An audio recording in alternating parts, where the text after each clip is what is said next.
I am and always was an artist. My name is Ora Interview. My art comes from an inner place, which might be called channeling or maybe just meditation. I never ask how it comes, where it comes from, I just do it.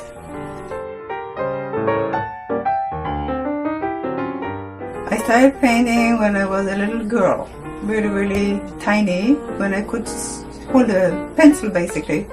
I just liked to doodle, and I always knew that I wanted to be an artist. There was no question. This is what I love to do. As time went by, of course, my father said, you better get a profession where you can make money, otherwise I'll find you in the gutter, like he said. He was of German descent, Jewish, but of German descent, very practical. And he made sure that I had a profession, which was drafting. I was a drafter for high-rise buildings. Not that it was something I wanted to do, but I had a profession. I started selling my work when I was 12. Basically, our housekeeper took some of my sketches to the next door gallery and used to sell them for me. And this way I had some spending money. During the time that I was in my early 20s, I immigrated to the United States, joined a club of artists, and by the way, I never took an art class. I didn't like that.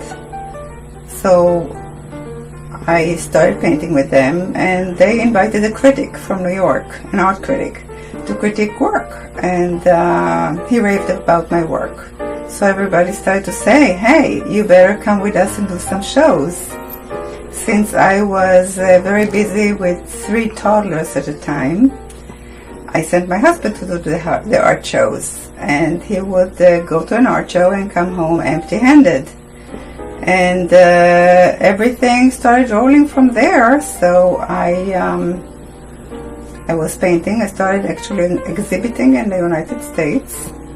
Then went back to my native Israel, where we stayed for 10 years. And there, eventually, I opened my own gallery, which was very successful.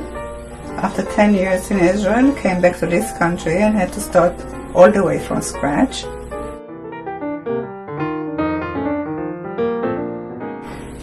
Three teenagers, having to send them to college, having to meet bills. So I stopped exhibiting and I went back to my profession, so not to make my father, his prophecy come true. And after everybody graduated from college, I decided to go back and show my work again. But at that time, I realized that I have in this country to have prints and not rely on originals only. And my husband, who is a very good businessman, basically set up the business in a way that it sounded like something that will work as a business model. I was in charge of the art, he was in charge of the business, and it worked. And today I am considered a pretty well-known artist. I have a huge, loyal fan club and enjoy doing what I do best. There was a period where I didn't show my work, but I continued to paint at home. I was working for structural engineers, and when people would ask me, people that knew me from before as an artist, they would ask, what is your profession? I would say, a draft person, and I felt really awkward about that. It was a period that lasted 16 years. I felt encased, which is this. This is pretty much a self-portrait, even if I didn't know that I was doing it as a self-portrait. And I'm waiting for the time to pass, and I can get back to where I want to be. So the clock has no hands, because I don't know when it's going to happen.